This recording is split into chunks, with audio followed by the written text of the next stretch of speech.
some discussion this morning of the situation with assistance to people affected by the fires and the limitations placed on it by the Abbott government, some people not being eligible. We've tried to catch up with the Justice Minister, Michael Keenan, but no luck this morning. He's probably, to be fair, out in the fire zone, I suspect. But look, Labor Senator Doug Cameron, who's the Shadow Minister for Human Services, has also, you might have seen him on TV, been up that way amongst the fires. Of course, he's a resident of such areas too. Joins us on the line this morning. Doug Cameron, thanks for your time today. There he is. Hello, Doug Cameron. How are you going? I'm good, Linda. How are you? Not too bad. You live in Blaxland, don't you? Yeah, Blaxland. I'm right on the corner of Blaxland and Mount Riverview. And so just recap for us what the circumstance has been like around there. What are people telling you about the last few days? Well, pretty bad. As you're well aware, the situation is that the fires are out of control. Two huge fires that the real concern that on Wednesday they might meet. That's the worst case scenario. But, looking at the positive side, both federal, state, local governments, all of the voluntary organisations, the RSS have been absolutely fabulous. And, people are really rallying around, and the Blue Mountain spirit has kicked in big time. Yeah. Now, on this issue of assistance for bushfire-affected folk, some criticism this morning that it's being limited. Isn't it better that the federal government tries to sort of ration out the money, given the size of the disaster that could be facing us? Oh no, this is not about rationing money out. This is about making sure that people who need support get support. Full stop. And it was good enough for the residents in Tasmania. It was good enough for Victoria. It was good enough for Queensland.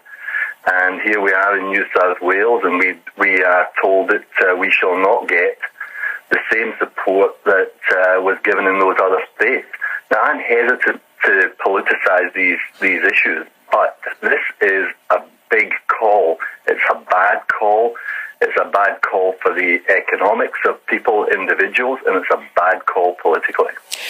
So, if somebody, I understand from what I'm reading this morning that the limitations are around people who've had a lack of access to electricity in their properties, that sort of thing. These are people who haven't lost their homes. They have somewhere to go back to if they've been evacuated or left. Not necessarily, because if you look at some of the worst areas, the one I've been most closely involved with is Emma Parade down in Springwood. You can't go back in because there's no water, there's no power. And the emerging issue, and I just want to raise this, is asbestos. Many of these houses are over 20 years old. There's asbestos now free on the ground. People are going into the area, and I met with Phil Koperberg and the recovery committee yesterday. I'm part of that recovery committee. We're very concerned about asbestos. So there will be people who will not be able to get back into their homes. And this is an issue that should simply be fixed. It's not a lot of money. And people should be given that opportunity to get their kids some school clothes, some school shoes, be able to get some accommodation temporarily.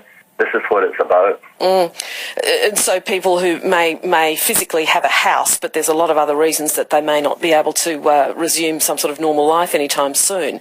Yeah, that's correct. The actual thing is that if you're unable to leave where you are, and that doesn't, most people, everyone's out of the place, but if you can't get into your residence, you're cut off from your residence, and that's people in Yellow Rock who were cut off. People in Springwood were cut off. I think Springwood will see more people not being able to access their house when the asbestos issue starts to be dealt with. So this is just petty cost cutting at a time when the Blue Mountains residents are on their knees. How much money do you think's involved? Oh, look, I would think not a lot of money. I think there's a couple of hundred houses that people just can't access back. So in the context of the federal government's budget, this is minuscule. And the argument I've heard is that the government was trying to prioritise those that have lost their homes. absolute nonsense. I've spoken to the Centrelink people who are up there. If they were simply told that they had to pay it, it could be done very efficiently and very easily. Doug Cameron, thanks for talking to us this morning, and good luck to the communities up there. Yeah, no problem. The government should just fix this and fix it quickly. Okay, cheers. Thank you. Thanks. Senator Doug Cameron, Shadow Minister for Human Services. It is a difficult time to be having that sort of discussion.